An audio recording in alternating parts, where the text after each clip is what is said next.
Пандемия шартында өзгөчө күч алган онлайн технологиялар адамдардын көнүмүш адаттарын түп тамырынан өзгөртүп, жаңы шартта жашоого үйрөтүүдө. Буга ылайык дүйнөлүк эмгек базарында жаңы кесиптер пайда болууда. Мындан тышкары прогноздор боюнча суроо талап жогору болгон перспективдүү кесиптер бардык тармактарда пайда болот. Маселен, бизнес тармагында азыр эле андеррайтерлерге талап бар. Бул кесип ээлери акцияларды чыгаруу жана сатууну көзөмөлдөөчү адам. Кыймылсыз мүлк тармагында иш алып барган девелоперлер болсо ар кандай долбоорлордо курулуштарды ишке ашырууга катышат. Ал эми учурдагы көптөгөн кесиптер бара-бара керексиз болуп, алардын ордун ар кандай мессенджерлерде ийгиликтүү колдонулуп жаткан чат-боттор басып калат. Дүйнөдө күн сайын жаңы кесиптер пайда болуп, эскилери болсо актуалдуулугун жоготуп, же башка кесиптер менен трансформацияланууда. Мисалы, буга чейин биз укпаган же функционалдык милдеттерин билбеген коучер, мерчендайзер, андеррайтер, трейдер, нутрициолог, геймер, веб-психолог, IT адиси деген жаңы доордун кесиптери пайда болду. Буга пандемия менен интернет технологияларынын өтө тездик менен өнүгүп жатканы негизги себеп. Эми дүйнөдөгү тенденцияларды карап көрө турган болсоңуз, 2020 жылдан кийин көбөйө турган тармак биринчиден саламаттыкты сактоо пандемиядан кийин сөзсүз түрдө актуалдашат экен. Бунун ичинде бир катар кесиптер, айрыкча жана психологдор, андан кийин физиотерапия жагындагылар, эпидемиология жагындагылар, генетика менен иштегендер, ушул тармактагылардын баягы дүйнөдө ошолорго талап жогорулайт. Экинчи эң маанилүү тармакты көрүп атасыздар, дүйнө өтө тездик менен IT технологияларында өнүгүп жатат. Демек, IT технологияларынын көп тармактары талап кылат жумушчуну. Үчүнчү тармак бул альтернативалык энергия тармагында. Күн жана шамал энергиясы эми талап болуп баштайт. С учетом того, что много появляется новых профессий, а старые профессии становятся, скажем так, объектами автоматизации. Көптөгөн жаңы кесиптердин пайда болуп, ал эми эски кесиптердин автоматташтырылып жатканын эске алганда адамдардагы эски парадигма өзүнөн өзү кетип калат. Бүгүнкү күнү экономист кесиби боюнча билим алдым. Болду, мен экономист гана болом деген адам эмес. Тескерисинче, мен күчтүү сапатым маалыматтарды визуалдаштыруу, муну каныккан чөйрөдө жана тармактарда жүргүзө алам дегендер ийгиликтүү адамдардан болушат. Ушундай мамиле менен түшүнүк адамды ийгиликке жеткирип, аны ийкемдүү кылып, чөйрөгө бат аралашып кетүүсүнө жардам берет. Человека более гибким и успешным, быть способным адаптироваться к окружающей среде. Бириккен Улуттар уюмунун эсептөөлөрү боюнча 2030 жылга чейин дүйнө жүзү боюнча 300 миллион адам ишсиз калат. Бирок пандемия мунун андан да эрте болушун көрсөтүп койду. Анткени учурда өнүккөн мамлекеттерде жумушсуз калган адамдардын саны 10%дан ашкан. Мындай көрсөткүчкө эмгек рыногундагы конкуренциянын өсүшү, калктын санынын өсүшү, ошондой эле технологиялардын өнүгүшү менен көптөгөн кызматтарды робот техникалардын аткарып калышы себеп болууда.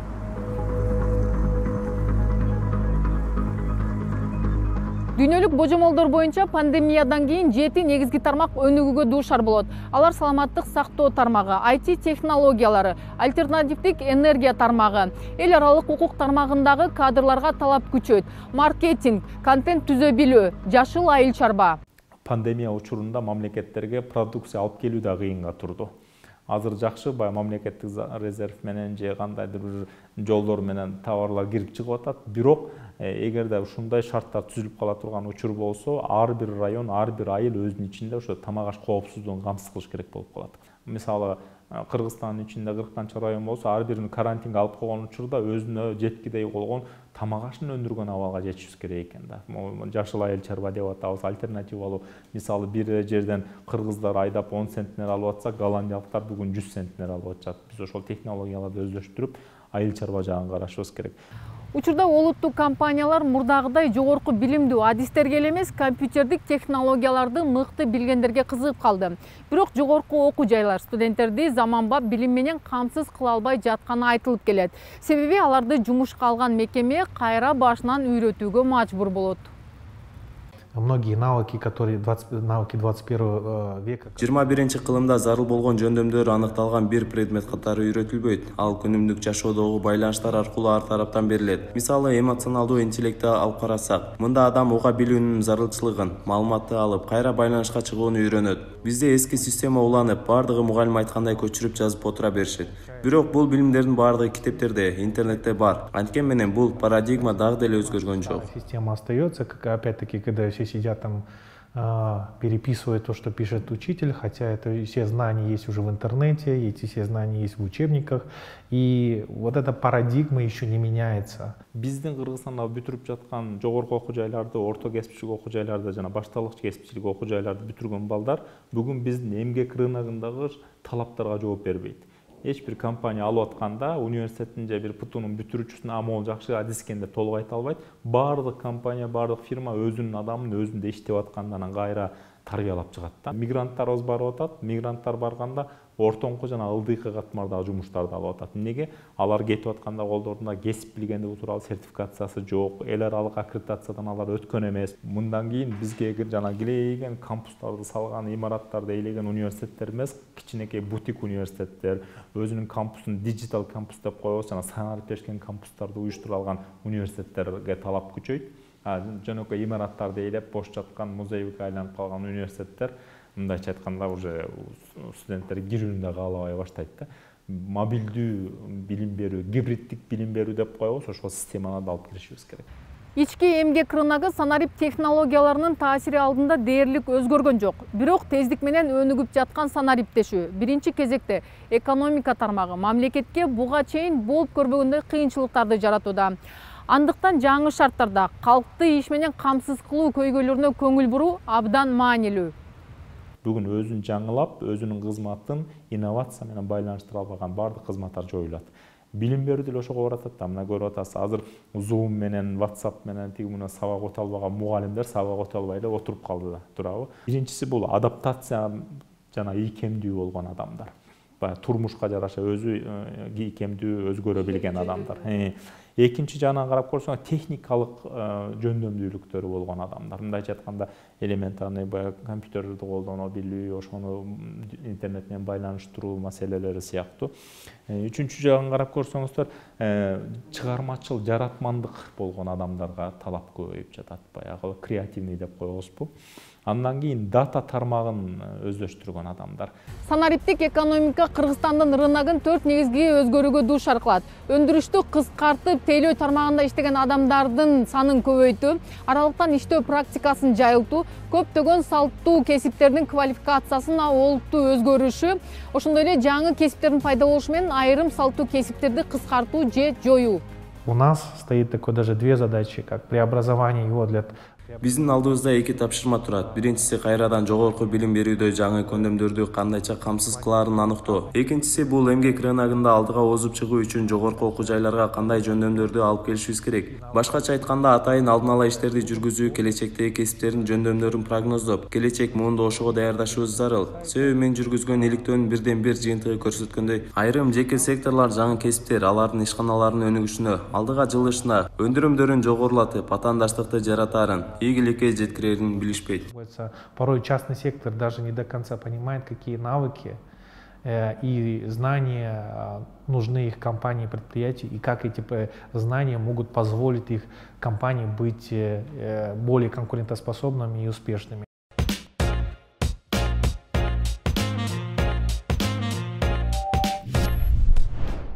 Балыкчы шаарында чоңойгом, ошол жактан окууну бүтүргөм. Андан кийин уже университетке тапшырганга Бишкекке келип, анан жакта иштеп калып калдык да.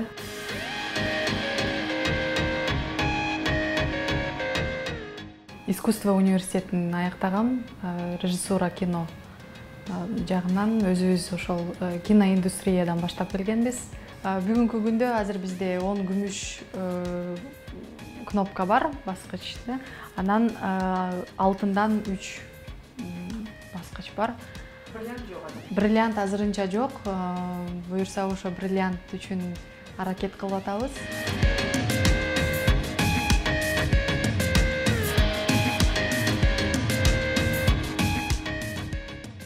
Тадлер Таун деген канал бар, ал жакта орусча, испанча, түркчө, даже хинди, индийский, ошол тилдер дагы бар да. Аниматорлордун баары тең бул жакта отуруп жасашат анимациясын, биз болсо ошол тилдерге которуп, анан YouTube'га да чыгарабыз да.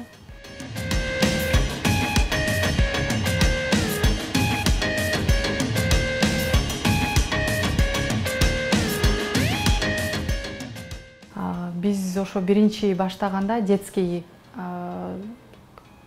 анимация мультиктерди жасап кичинекей балдарга арнап кылганбыз да. Андан кийин азыр уже кыргыз тилинде Lights Media деген каналда пайдалуу кеңештерди жасай баштадык. Пайдалуу кеңештердичи карантин маалында эми бардыгы эле үйдө отуруп ошол эле лимондун пайдасын, ошол эле бул мындайча айтканда пайдалуу дагы нерсе да. Элдерге ошол пайдалуу нерселер жасап беришти.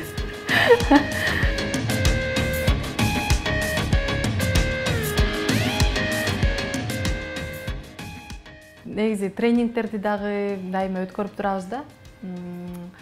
Дайыма үйрөнүп ошол өзүбүзгө дагы нерселердичи. Анан психологдор менен сүйлөшүп, педагогдор менен сүйлөшүп, кандай кетиш керек, кандай кылсак баланын ошол воспитаниясына дагы тест азыр бербеш үчүн ошону кандай кылып, эгер светтерди үйрөтүп атсак, кандай кылып үйрөтсөк дегендерди улам өзүбүз дагы окуп, билип турганга аракет кылабыз да.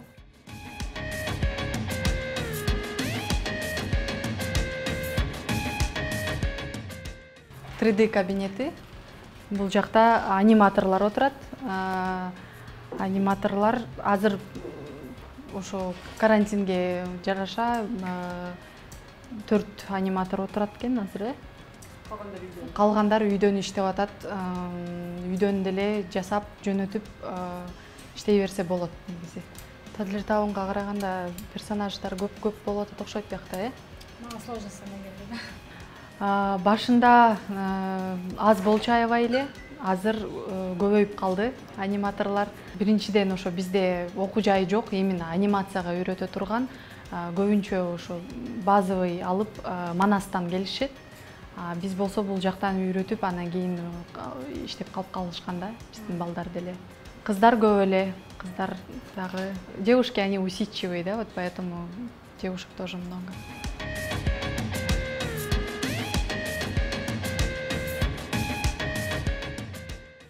За анимацией будущее деп айтсак болот.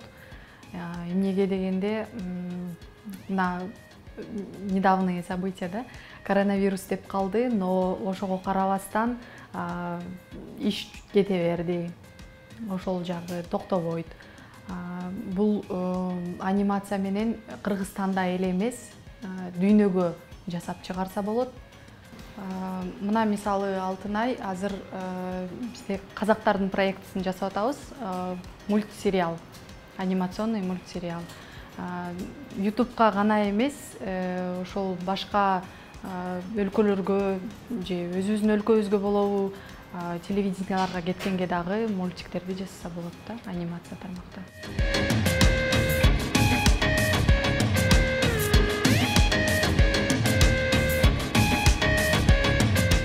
Чыгармачылык ошол негизи мурун жакшы бааланчу эмес.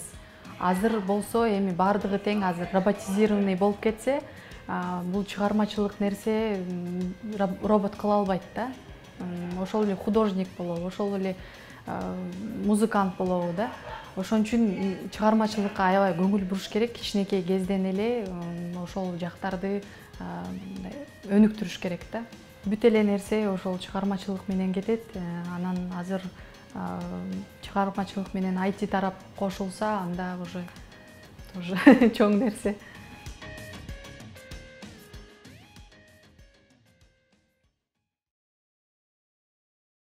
Эл аралык эмгек уюму 2020-жылы пандемиянын айынан бизнес ишин чектөөгө аргасыз болушу менен дүйнө жүзү боюнча иш саатынын 8,8% жок болгонун айтууда. Бул толук кандуу иштеген 255 миллион жумуш ордуна барабар. Пандемия бир жагынан иш орундарынын кыскаруусуна алып келсе, экинчи жагынан буга чейинки профессиялардын далайынын өз актуалдуулугун жоготууда. Бирок эмгек базарынан сүрүлүп чыккан профессиялардын ордун жаңылары ээлеп жатат. Алардын айрымдары ойго келбеген профессиялар. Мисалы, мындан бир аз мурун эле компьютердик оюндарды ойноо зыяндуу өнөкөт болуп келсе, эми аны кесипке айлантып акча тапкандар бар. Кыргызстанда видео оюндар боюнча командалык же жеке жарыштар тагыраагы киберспорт барган сайын популярдуу болуп баратат. Киберспортчулар бул мелдештерде акча тапкан кесипкөй компьютер оюнчулары. Мен тажрыйбалуу киберспортсменмен. CSGO стратегиялык тамашакөй оюндарынын жанрына кирет. Bootcamp клубунун атынан ойноп келебиз. Бизге компьютерлерди беришет. Биз болсо командабыз менен бирге машыгабыз. Онлайн турнирлер интернетте өтөт, бирок офлайн турнирлер да бар. Катышуучулар бир жерге чогулуп, сахнада жарышышат. Турнирлер 2 күндөн 4 күнгө чейин созулуп, интернет аркылуу аны көптөгөн адамдар көрүшөт. Бул оюндарда салттуу спорт сыяктуу өзүнүн регламенти, эрежеси жана калыстары болуп, башынан аягына чейин көзөмөлдөшөт. В данный момент Учурда коронавируска байланыштуу көптөгөн турнирлер онлайн өтүп жатат. Бир катар уюмдар онлайн турнирлерди уюштурушат. Биз аларга катышабыз. Мындай оюндардын белектери акчалай берилип, $200–500 чейин коюлат. Орусиянын жана Европанын турнирлери анонс кылышат. Биз болсо каттоодон өтүп ойноп турабыз. Нурсултан бир нече ирет турнирлерге катышкан тажрыйбалуу киберспортчу. Анын айтымында бул оюнду ойноп, Кыргызстанда жакшы каражат табууга болот. Бул толук кандуу башка спорттор сыяктуу эле жакшы ылдамдыкты, стратегиялык ой жүгүртүүнү жана кызыгууну талап кылат. 2019–2020 жылдары Малайзияда ойногом. VS Omen сыяктуу көптөгөн турнирлерге катышкам. Мындай мелдештерде команда үчүн $500–700–1000 чейин утуп жүрүшүмүн. Мени каржылаган атай уюм жана айлык акым бар болчу. Пандемия көпчүлүк адамдарды ден соолуктун баалуулуктарын түшүнүүгө мажбур кылды. Маселен, мурда дени сак жашоо образы мода катары кабыл алынса, азыр ал сөзсүз талап кылынуучу көндүм сыяктуу болуп калды. Мындан улам туура тамактануу боюнча диетологдорго кеңеш сурап кайрылгандардын саны көбөйүүдө. У нас в Кыргызстане очень много людей. Кыргызстанда түрдүү оорусу бар адамдар көп. Алардын ар бирине өзүнчө рацион талап кылынат. Ушундан улам бул кесипти изилдеп, калория, белоктор жана майлар деген эмне экенин үйрөнүп, бири-бири менен болгон байланыштарын билгим келди. Анткени кээ бирлерге белок туура келсе, айрымдарына май керек болот. Ошол үчүн муну окууну баштагам. Нутрициолог негизинен ооруну айыктырбайт жана дары жазып бербейт. Алар акыл эс менен тамактануу принциптери боюнча консультация беришет. Ко мне обращаются люди, те, кто хотят позаботиться. Мага ата-энелерине кам көргүсү келгендер да кайрылат. Алар ата-энелеринин карылыгы жеңил өтүп, өздөрүн жакшы сезүүсүн камсыз кылууну каалашат. Ошондой эле өспүрүм балдардын ата-энелери келишет. Буга жаштар арасындагы гормоналдык көйгөйлөр, ашыкча салмак сыяктуу маселелер себеп болот. И очень много лишнего веса. Диетология илими кеңири жайылып жатканына байланыштуу. Фитнес борборлору аларды өз командаларына тартып, чогуу иш алып барганга аракет кылышууда. Для себя, для семьи, кто-то для Өзү, үй бүлөсү үчүн кимдир бирөө соодага же кайсы бир жерге жумушка орношуу үчүн кайрылышат. Бала бакчаларга да балдардын тамактануу режими кандай болуу керектигин аныктоо маанилүү.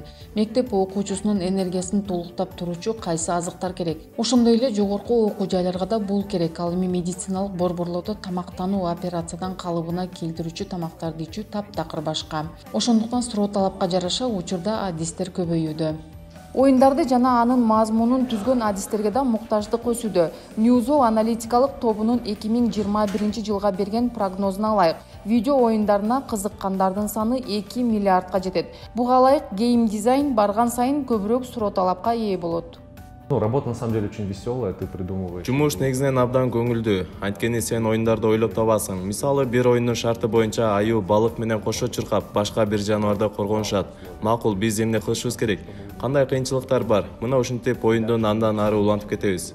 Гейм дизайнердин милдети оюндун башынан аягына чейин коюп, анын кызыктуу жана рахат тартуулоосун камсыз кылуу эсептелет. Какую вы будете играть и получать от нее максимальное удовольствие.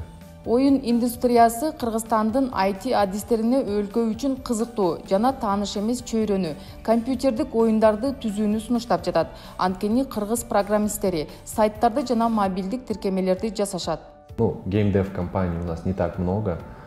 Геймдев компаниялар анчалык көп эмес. Ошондуктан муну менен алектенгениме анчалык деле көп убакыт боло элек. Буга чейин таптакыр башка нерселер менен алектенчимин. Гейм дизайн абдан спецификалык кесип десем туура болот. Элестетип көрүңүз, сиз машинанын кантип жүргөнүн, анын түсүн, маркасын аныктап, олуттуу материал даярдайсыз. Кесип тандоодо жакшы көргөн тармак боюнча гана эмес, алдыдагы 5 жылга анализ жүргүзүү маанилүү дешет адистер. Анткени учурдагы актуалдуу болгон кесип 5 жылдан кийин жок болуп, же боттор менен алмашып калышы толук мүмкүн. Каждый человек должен заниматься тем, что он любит. В Биринчи кезекте ар бир адам өзү жактырган нерсе менен алек болуш керек. Жана маанилүүсү бул сага бир көңүлдү маанай тартуулабастан башкаларга пайда да алып келиш абзел. Сен коомго, үй бүлөңө, мамлекетиңе, досторуңа, жакындарыңа пайда алып келип, ошол учурда өзүңдү жакшы сезүү маанилүү. Адамдын эмне менен алек болгону маанилүү эмес. Эң башкысы мен жогоруда атап өткөн синергиянын шартында болуусу шарт. Ушундай абалда адам дагы, коом дагы утушка ээ болот. В своей стране, с людям, твоим друзьям и так далее, да?